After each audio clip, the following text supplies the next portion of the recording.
So aside from Sapir-Whorf and sociolinguistics, again, we'll touch on this when we get into language as well. Nonverbal language, kinesics, is about body movement, body gestures, bowing, those kinds of things. Proxemics is spacing.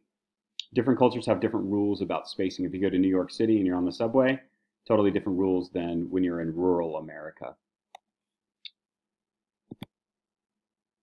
So real quick, task. Here's your task. Write down based on my appearance, the way I talk, walk, and move. Obviously, I'm not walking. I'm basically talking, and my appearance. If you've watched the orientation video, I've given some of this stuff away already.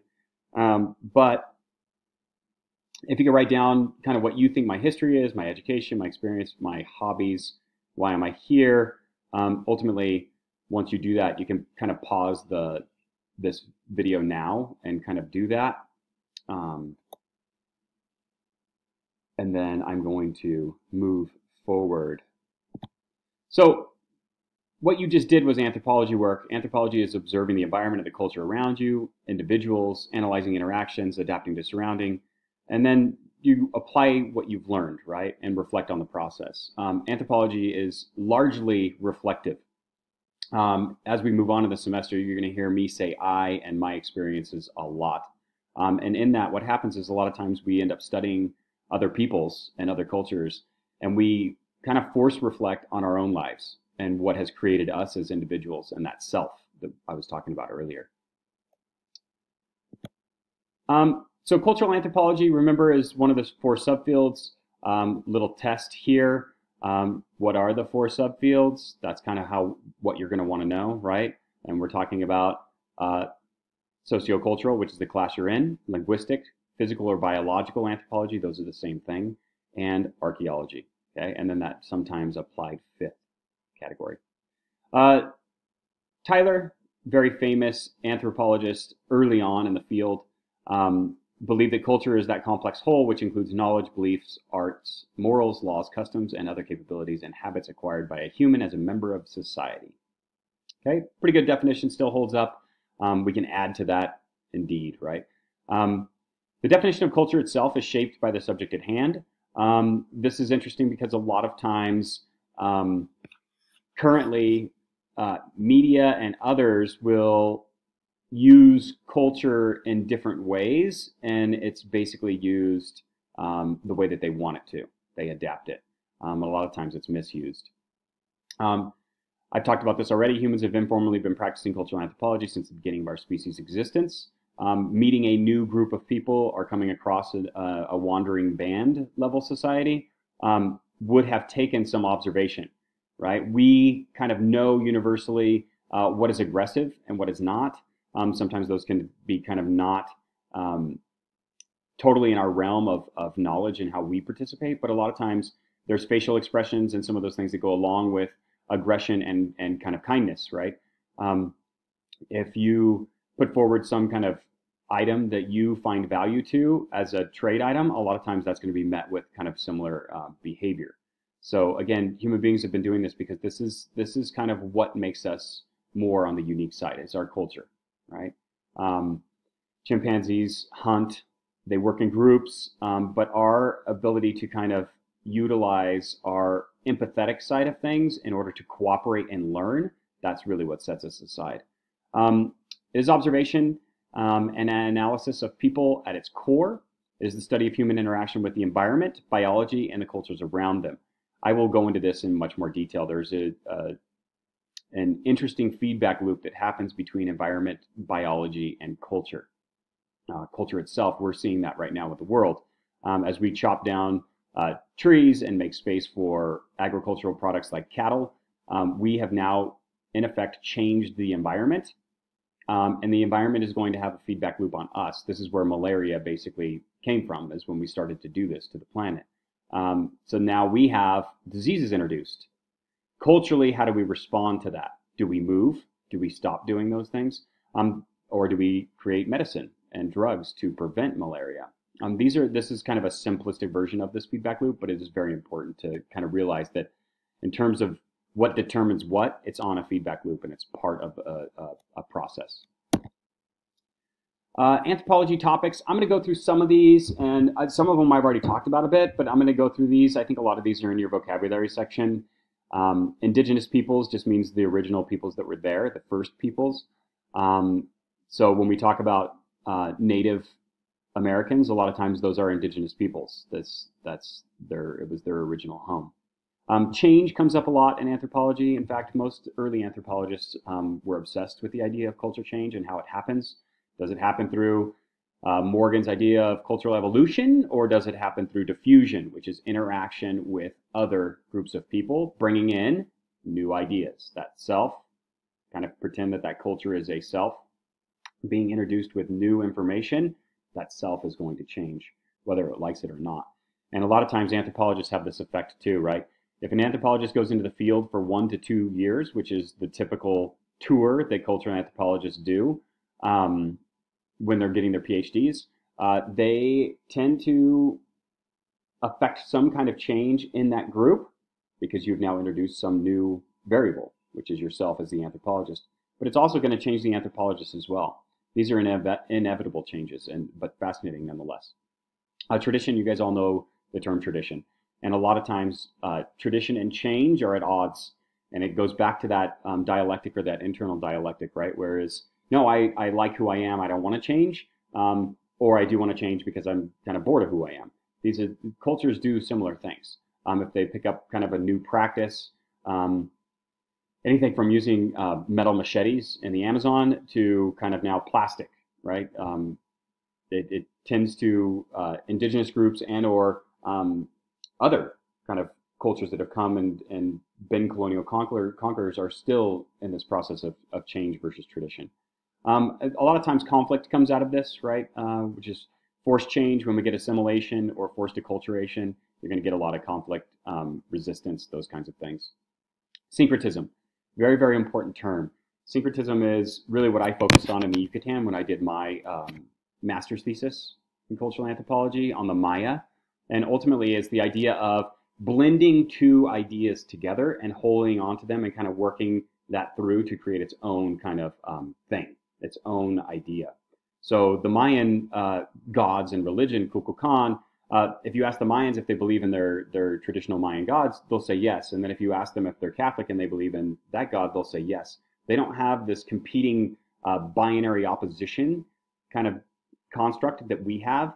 Things are kind of in a gray area and they're okay with that. But it is a blending of traditions. So you say, oh, on June 21st, around kind of the solstice, you celebrate Chak, which is the rain god. But also, if they're talking to a Catholic individual or they're being solicited for information that way, they would say that it's St. John Day. So they blend those two together. This is syncretism, and it works for survival and some very other kind of interesting concepts. A lot of people in the kind of Western tradition have also done this as well. And I would argue that kind of that Old Testament, New Testament kind of biblical stuff, a lot of times that's syncretized into a whole new kind of concept around religious beliefs. Institutions can be everything from what I just mentioned, kind of religious ideas, but it could be education, it could be policing, it could be law, it could be a lot of things, right? I mean, in fact, Saragossa is an institution. Does it have a culture? Yes. Okay. So knowledge transfer I talked about before. It's just simply the idea of transferring information. A lot of times this term comes out of business and organizational structure, and a lot of times power is used here. So a lot of times knowledge transfer is also discussed in terms of the power relationship around this transfer of information. Cultural preservation, anthropologists do a lot of this as well in terms of helping native cultures preserve their traditions. And this would be more activist anthropology, but they do nonetheless. And cultural destruction kind of goes along with this conflict. Sometimes it's intentional, sometimes it's not. Symbolism. Symbolic anthropology will come up a lot. Obviously, everything from math to language to everything is symbolic to a certain degree.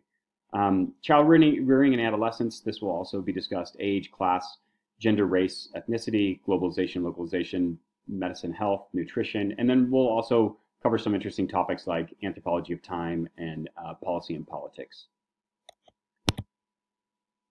So basic needs is something that comes up very early on in anthropology, and this is coming out of Bronislaw Malinowski. This is the supplemental video that I've attached for this week as well. Malinowski, aside from creating participant observation, which is I'm not going to just hang out in the library and do research on these people. I'm going to go to the location and study them and observe and analyze and live with them and become one of them. But he also comes up with the reason why cultures do what they do is out of this list of basic needs. Number one is food and drink. Okay, air is obviously kind of number one, but ultimately they're not charging us for air yet. So food and drink, metabolism, survival is this first basic need, right? Housing and clothing later. Movement and transportation. Again, this is an interesting, this is number 3, but in terms of our needs, confining individuals to locations starts to be a very, I guess, kind of a form of prison or punishment, those kinds of things. You can see where the first 2 get covered, but then that third one is taken away, right?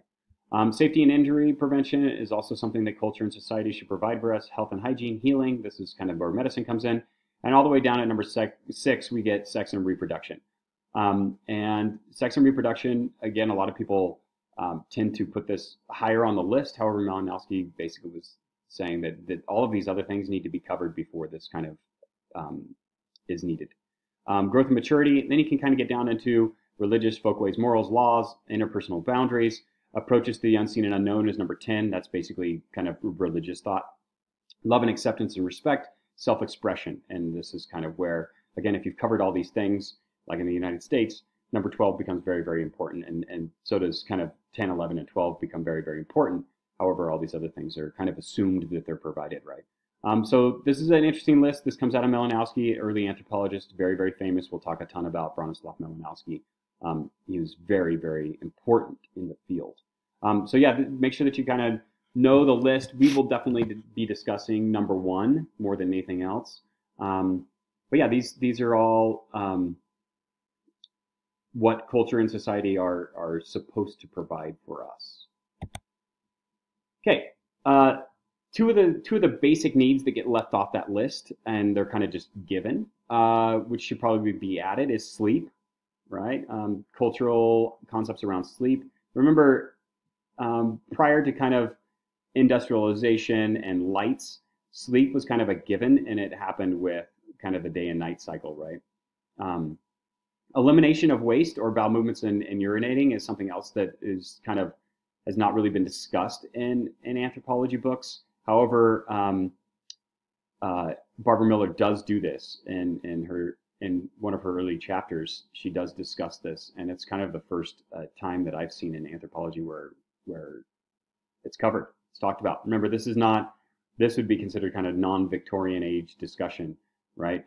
Bathroom habits, but also, are they part of culture? How do we operate when when we're needing to take care of these things? Is this like, are there cultural rules around these things? And yes, there are.